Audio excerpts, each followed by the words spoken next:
do believe that Tarnisha Hayes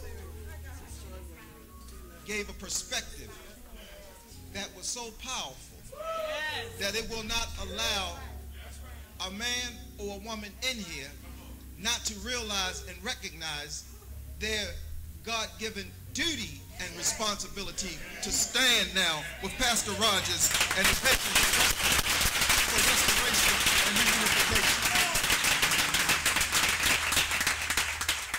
What our speakers are doing today, they are speaking truth to power. I want to bring before you next one who is going to speak to us from the perspective of white anti-slavery apostles, pulling from Parker Pillsbury. For there were people who were and are of the Caucasian makeup who detested and deplored slavery themselves. So let's bring on Nicole Golden. Good afternoon. I don't know about anybody else, but I think we need our reparations. I think oppression needs to stop. As it was previously stated, my name is Nicole Golden, and I stand before you today as a proud African-American single parent, just to talk about the long-lasting effects of slavery and just what it's doing to our impoverished conditions and our living conditions in our community and our declining economy. When many of us think of slavery, we think of whites having ownerships of blacks, and we think white people not caring anything about it.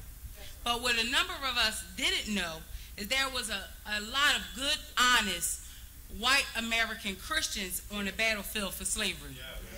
In 1841, a white man named Parker Pillsbury wrote, "I need not tell you that I have been compelled to excommunicate from my fellowship with most of the ministers of our land for the conniving sin of American slavery. I do not regard them as Christians nor ministers." There were a number of white clergy abolitionists from their anti-reading point of views and their political statements and vile, unjust movements from their biblical fact-based standpoints. Parker Pillsbury wrote a book in 1883, but even before he wrote the book, The Anti-American Slavery Apostles, most Americans forgot all about what the war between North and South was really about. Instead, pro-South disinformation was being circulated, spreading lies that Christian churches had fought slavery, when the truth is many had massively supported slavery and lied about the Bible to do so. Reverend Parker Pillsbury was not alone in this fight. There was others. For instance, Reverend John G. Fee wrote a book called An Anti-Slavery Manual for the Wrongs of American Slavery, exposed by the light of the Bible and facts with the remedy for evil in 1851. Reverend Theodore D. Well wrote The Bible Against Slavery in 1837. Reverend George B. Cheever wrote God Against Slavery in 1857.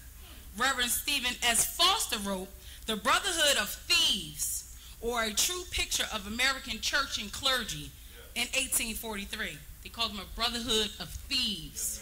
Our clergymen, our churchmen of this land, thieves.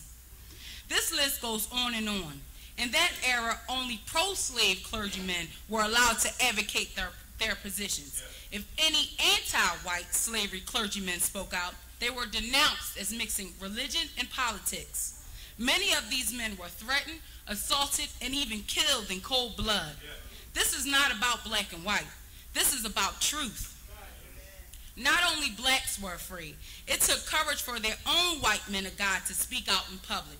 But they held on to fulfilling their duties to God, love thy God, and fulfilling their duties to this country, love thy neighbor.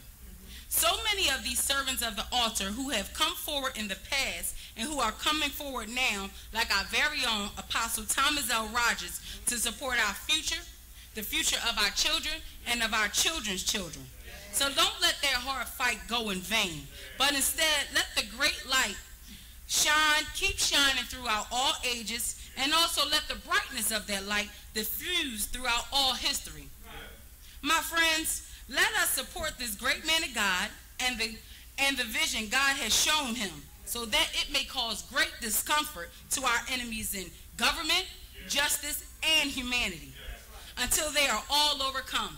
There is no apology for silence. The iniquities of slavery is undeniably demonstrated in God's own word. James 5:1-6. Judgment of God upon the rich for oppression and slavery. Revelations 10:10-11. Prophet's obligation to warn against slavery and oppression. We only have one prophet who warning us about oppression and slavery. Daniel 4:27. Daniel's warning about slavery and brutality. That's just to name a few. So rejoice, because in due season, the bloody, inhumane deeds that our country's foundation was built on must be dug up, and it will come out.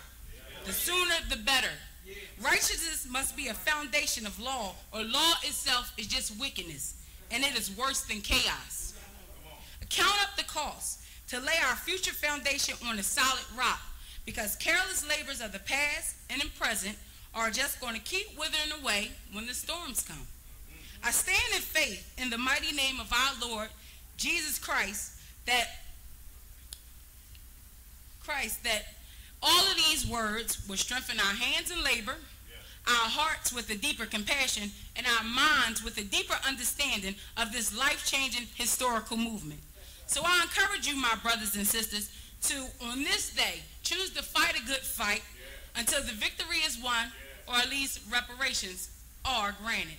Thank you.